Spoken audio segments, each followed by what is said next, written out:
The fire should have taken everything, so why does it feel like it brought something back instead? What if the child you rescued wasn't really your child anymore? What if something followed her home? Something ancient, patient, and invisible to everyone but her? And what if every time she smiled, it wasn't really her smiling at all? Aaliyah Monroe had always loved the sound of rain on the roof. It reminded her of safety, of warm evenings under her grandma's quilt, of stories whispered in the dark when the world felt too loud. But the night of the fire, there was no rain, just a silence so thick, it felt like the air itself was holding its breath. It was 2:13 a.m. when the flames reached the second floor. But no one in the neighborhood heard a thing. No screams, no smoke alarms, no glass shattering in protest. The house didn't explode. It unfolded, quietly, like a nightmare you don't realize you're having until you try to scream and your mouth won't move. And in the middle of it all, Aaliyah, 15 years old, the youngest of three, she walked out barefoot, in her pajamas, her hair singed at the tips, her nightgown untouched, and on her face, not a single trace of soot. But something was wrong, terribly wrong. Her eyes were wide, but distant, like she hadn't walked out of the fire, like something else had walked her out. She didn't cry. She didn't run to the paramedics. She just stood there, facing the fire like she was waiting for something to follow her out. When the firefighter asked her name, she didn't answer. And for 3 full days, Aaliyah didn't speak. Not to the detectives, not to the therapists, not even to her aunt, who held her every night and whispered, "You're safe now. It's over." But Aaliyah knew something no one else did.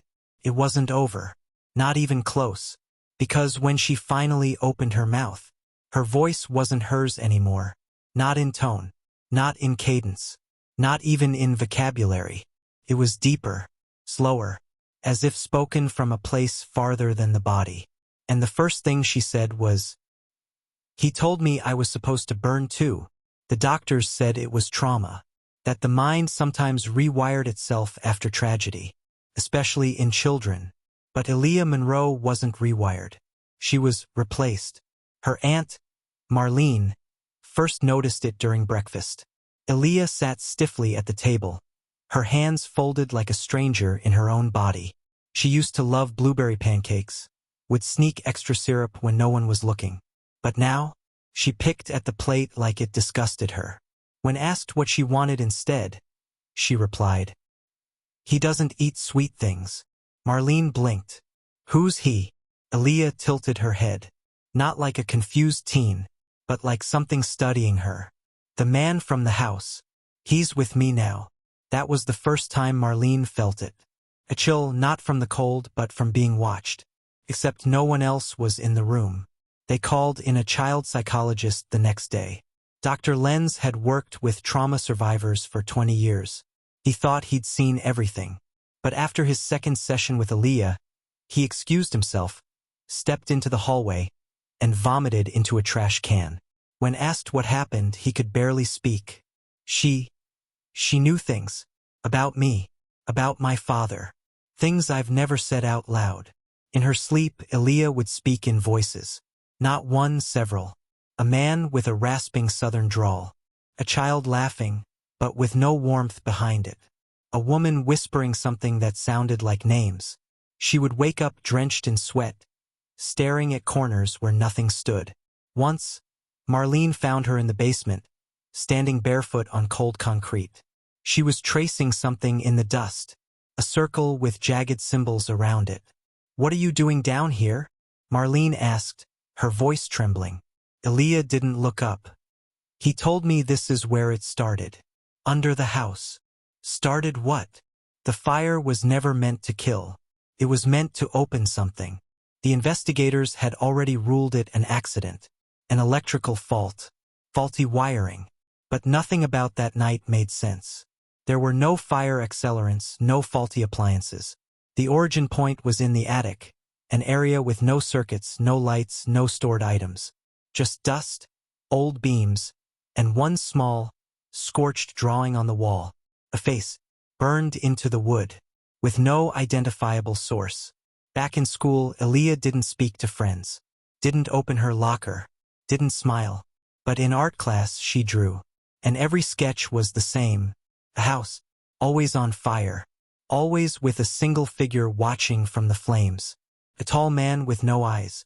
The fire didn't just take her home. It gave her something in return.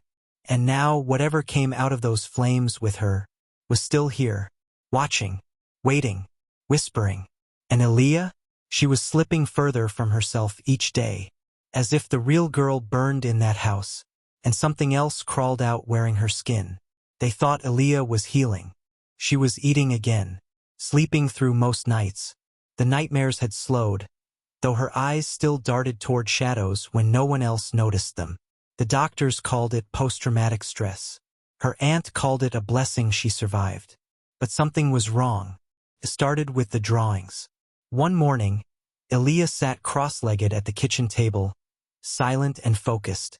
Her aunt, Miriam, handed her crayons, bright colors, sunsets, smiling faces. She left the room for 10 minutes. When she returned, the page was black. Not just dark, completely saturated. Layer upon layer of pressure-driven crayon strokes, gouging into the paper like frantic scratches. A tiny house burned in the center. But what made her blood run cold was the figure standing next to it. Not inside the flames, next to them. Tall, faceless, one hand outstretched toward the fire, the other holding something Aaliyah didn't explain. "What is that?" Miriam whispered. Aaliyah didn't answer. She just picked up the black crayon again and began drawing a second figure. This one looked like herself, standing beside the first figure, smiling. That night, Miriam couldn't sleep. She sat on the couch reviewing old photos. Aaliyah's father, her mother, the baby brother she used to sing lullabies to, all gone. Then she found the picture. A family photo taken the week before the fire. Everyone in frame, happy, normal. But Aaliyah's eyes in the photo looked different, almost hollow, too wide, too knowing. She hadn't noticed it before. She couldn't have. It had to be the trauma making her see things now, right? The next morning, Miriam woke up to screaming. She ran into Aaliyah's room. The girl sat bolt upright in bed, eyes wide, sweat drenching her nightgown. But she wasn't screaming anymore. She was laughing, giggling softly into her pillow like she was telling herself a secret. "He's in the attic now," Aaliyah whispered. "He doesn't like when you look at him." If the fire didn't scar her, then what did? And why was the thing that spared her still watching from the attic? The attic door was sealed with a rusted latch. No one had touched it in years, not since Miriam's father passed and the house was left to her. She hadn't dared open it. The hinges shrieked when wind brushed past. The bulb above it always flickered. It was just storage, or so she believed. But now Aaliyah was standing in front of it, barefoot, middle of the night. Her breath fogged the air though the house wasn't cold. "He doesn't like the dark," she whispered. "But he hates the light more." Miriam froze. The girl hadn't sleepwalked before. Not once. She reached to guide her back to bed. But Aaliyah didn't move. Her little hand reached slowly toward the latch, her eyes never blinking, her lips twitching like she was hearing something, or someone. Miriam yanked her back. "Don't touch that. Aaliyah, stop." But the child didn't cry. She didn't flinch. She just turned and smiled. "You don't hear him yet. That's why you're afraid." The next morning, Miriam went through Aaliyah's backpack. She'd been expelled from school the day before after screaming in class, and writing something in another child's notebook. She hadn't said a word since. Inside the bag, among the books and broken pencils, was a folded piece of paper. It was a page ripped from one of Miriam's old journals, something that had been packed away years ago. On it was handwriting not Aaliyah's, and not Miriam's either. Just one sentence. "The girl is only the door. I'm what walks through." That night, the voice came. Not a scream, not a cry. It was a low, deliberate humming. The kind of hum you might hear from a lullaby, played backwards. Miriam sat up in bed, heart pounding. The sound wasn't coming from the attic. It was coming from Aaliyah's room. She opened the door gently. Aaliyah wasn't asleep. She sat facing the corner, her arms stiff at her sides, her head tilted, and she was humming, but her mouth wasn't moving. "Aaliyah," Miriam whispered. The humming stopped. Then slowly Aaliyah's head turned around. Eyes glazed, voice flat. "He doesn't like when you say my name." Was Aaliyah still in there somewhere? Or had something else already taken her place? Miriam hadn't slept in days. The walls felt closer now. The house had a heartbeat. Every creak was a whisper. Every shadow a dare. Aaliyah didn't speak anymore, not like before. She muttered things. Muttered names. Some of them weren't names Miriam had ever heard. Others were hers. But not in her voice. That morning, Miriam found her bathroom mirror shattered. No signs of break-in. No fallen object. No cracks in the wall. Just clean, violent fragments like someone had punched straight through it with surgical rage. On the largest shard, words were etched with what looked like blood. "She can't see him, but he sees her." Her hands trembled as she gathered the pieces. She pricked her thumb, and for a second, she swore the blood didn't run red. It ran black. She drove Aaliyah to a specialist that afternoon. The child stared out the window, hands folded neatly like a porcelain doll. Still. Calm. Too calm. Dr. Evelyn Hart was a renowned child psychiatrist, respected, skeptical, science-driven. Within 10 minutes of being alone with Aaliyah, she called for Miriam. Her voice cracked over the intercom. "Come in. Now." Miriam entered.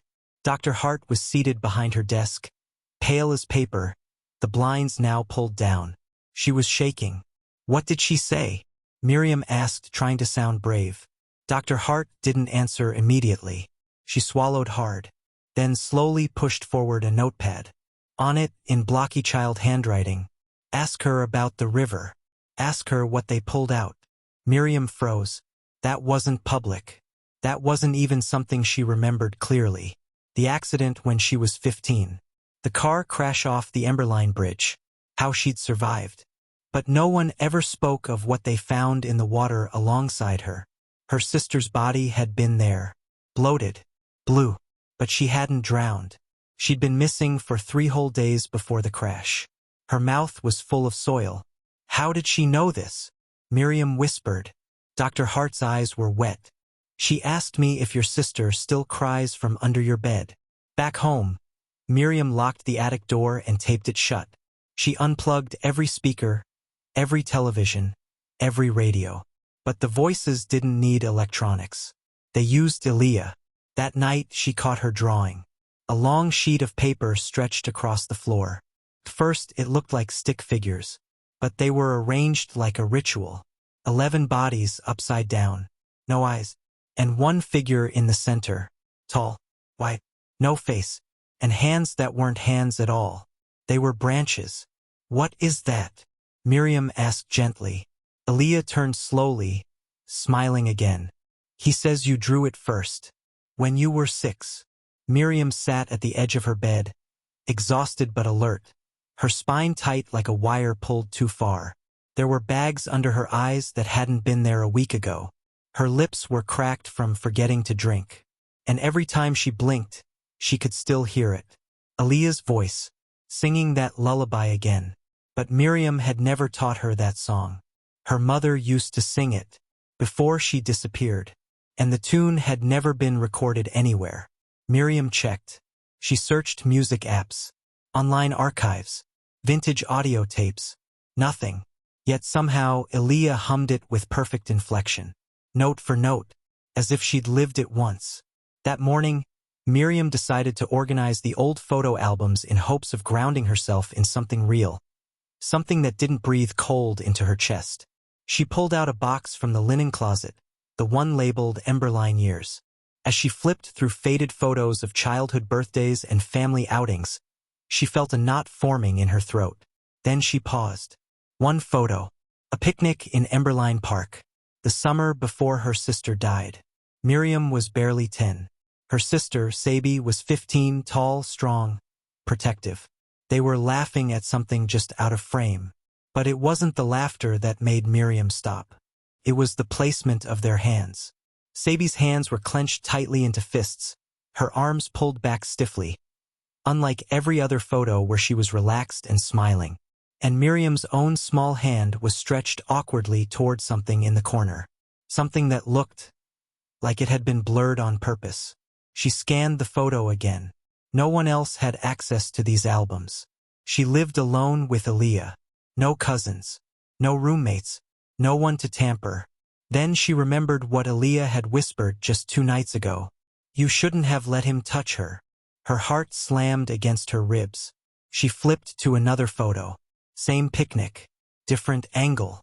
Sabi sitting on a rock this time. This one showed Miriam's reflection in the lake's surface, arms by her side. But in the foreground, her hands were clearly reaching outward. It didn't match. One image showed movement, the other stillness. She placed both side by side. Then she noticed the timestamp. Both images said 2:34 p.m., same second. She ran to Aaliyah's room. The child was awake, drawing in her coloring book. The pages were all red. Aaliyah? Miriam said, trembling. Did you look at these photos? Aaliyah didn't look up. He says she's trying to reach out, but the pictures keep lying. Miriam backed out of the room. She needed answers. From someone who remembered that summer. She called her aunt, her childhood babysitter, her old schoolteacher. Each person said something different. Each had slightly different memories of the day Sabi died. But one detail stayed the same. You didn't see it, did you? See what? No one would say. That night, a knock came at her door. She checked her phone. 3:07 a.m. No messages. No alerts. No storm. The hallway was quiet, cold, and thick with silence. She opened the door. No one there. But placed carefully on the mat was a single black and white photo of her sister, smiling, and behind her, a tiny child with long hair and blank eyes, holding something small, familiar. It was Aaliyah's doll. But the photo was dated July 9, 1996, before Miriam was even born. How was Aaliyah's doll in a photo taken decades before she existed? Why were the people around Miriam rewriting the past? And what if the truth wasn't that Aaliyah brought something in, but that Miriam let something out? Aaliyah hadn't slept in 3 days. Her skin hadn't healed, not because it was burnt, it wasn't, but because it felt like it had. Her body remembered pain that never physically existed. Her bones ached with memories that didn't belong to her.